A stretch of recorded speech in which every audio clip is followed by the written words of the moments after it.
First and foremost, we are devastated by the accident that happened on Tuesday.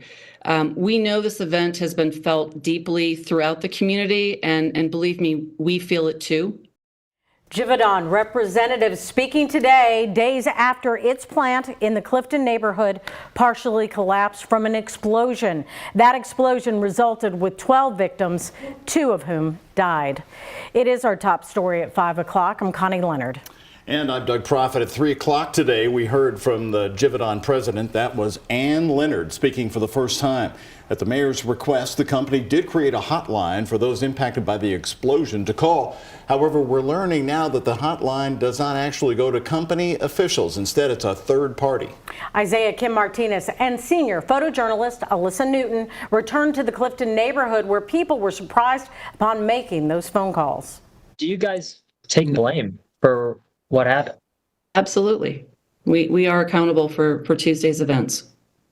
Givaudan's president Ann Leonard telling me the company takes responsibility for the factory explosion that killed 2 employees this week. Leonard also addressing why their helpline number, thanks for calling Belfour Property Restoration, doesn't go directly to Givaudan representatives, some of whom were in Louisville at the site of the blast today. Why was that not communicated, and why is there no direct communication with Givaudan?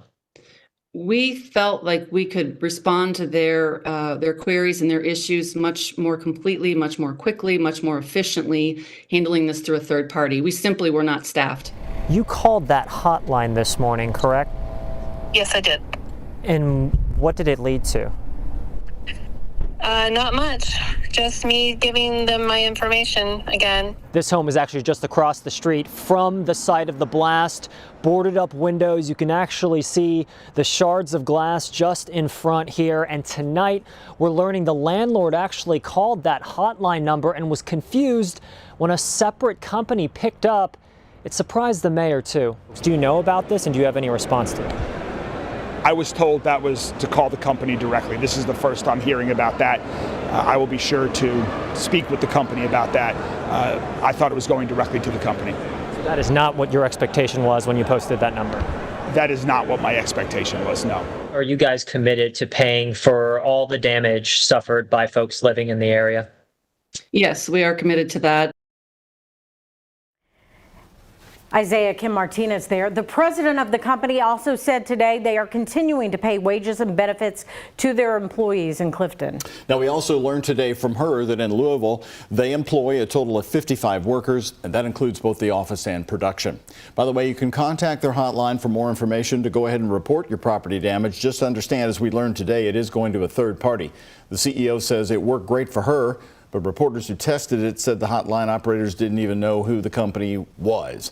The number is 1-800-856-3333. You'll be asked to reference DDW or the company. You can also send an email to communitysupport@ddwcolor.com. The company says if you've also called MetroSafe, they already have your information. Don't forget, company representatives are going to be at a community meeting in Clifton on Monday night. That meeting is being held at the United Crescent Hill Ministries building on State Street starting at 6 p.m. Metro Council member Andrew Owen will also be there answering questions. Well, it's Thursday night's nail-biting rescue. This is the moment rescuers finally freed a construction worker from a landslide of dirt and concrete. Last night, he was reunited with his mother at the hospital. It was a tedious, grueling rescue. Crews digging 10 feet into the ground by hand for most of the night. Nearly 9 hours throughout the day yesterday, and everybody watched it live play out. Ian Hartwitt revisits the scene today with city leaders sharing the incredible effort that kept that trapped worker alive even as he was completely buried. The dramatic moment at 8:26 p.m. pulled 10 feet out of the ground, carried to an ambulance to University Hospital around the corner. Watching it all, Deputy Mayor David James. And what was first seen was nothing.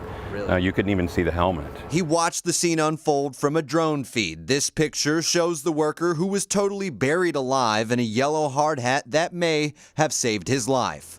The precarious rescue effort, more than lifting a man out of a hole, kept a landslide at bay with heavy shoring and careful digging. They were scooping up with their hands literally and put it in the bucket because they didn't know the extent of his injuries. They didn't want to make those injuries any worse, didn't want to cause him any more pain than he was already in.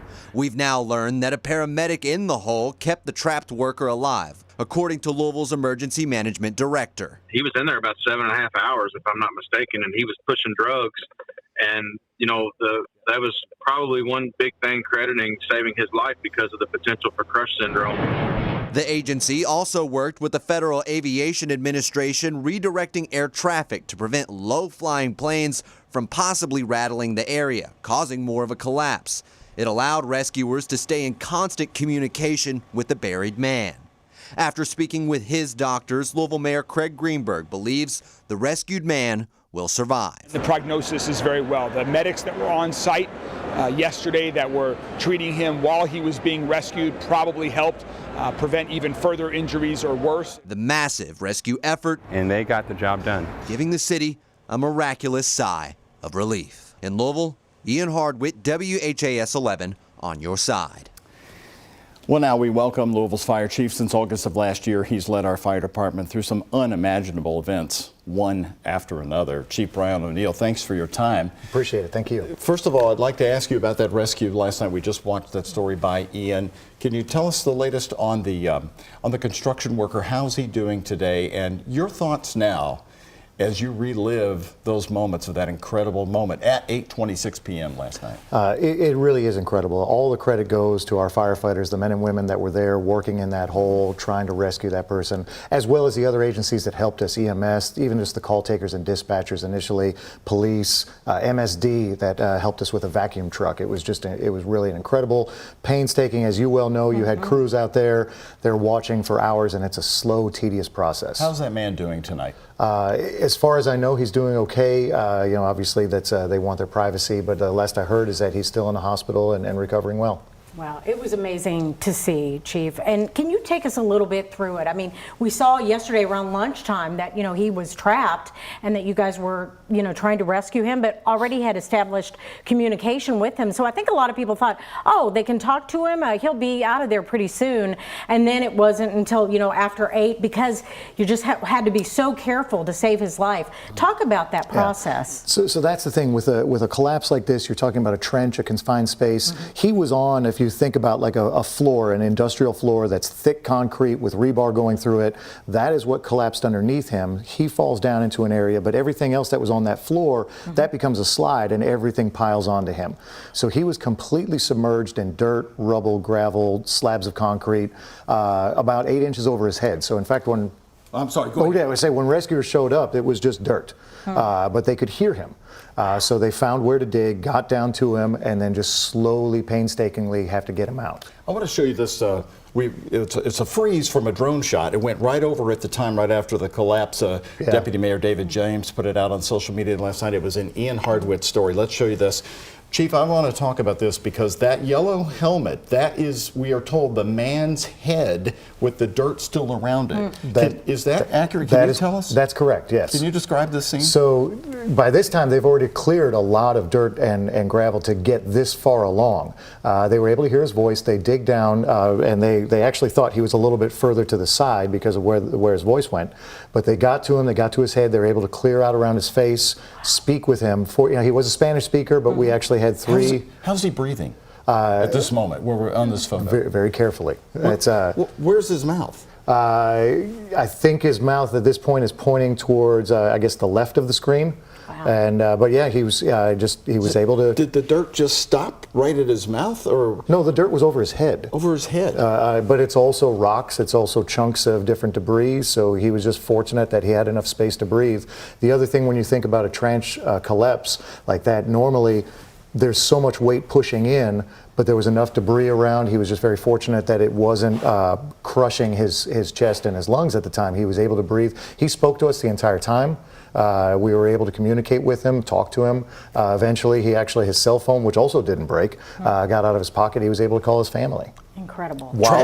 While we were still digging him out. The thing about, if you imagine, he's at like the base of a funnel. Everything else is still trying to fall down on him, so we have to very slowly clear everything away. And it's almost like a Jenga. If you move one piece, you might cause something to harm over here. You can cause a secondary collapse. That's always a threat, so not only to the victim, but to our rescuers as well. So the way the debris fell created an air pocket long enough for you all to get to him and start digging out more? Correct. Wow, that's incredible. Let's talk about the explosion that happened on Tuesday. You're expecting to get investigation information back this weekend, by tomorrow maybe? So right after it happened, the ATF offered their help. Obviously, Metro Arson, our arson, Louisville Fire is the lead on this investigation. It's our scene. They are working with us. We have state boiler inspectors. We have environmental people, everybody contributing to get this investigation done. They hope to wrap up the investigation as far as the collection of information by tomorrow night, maybe Sunday.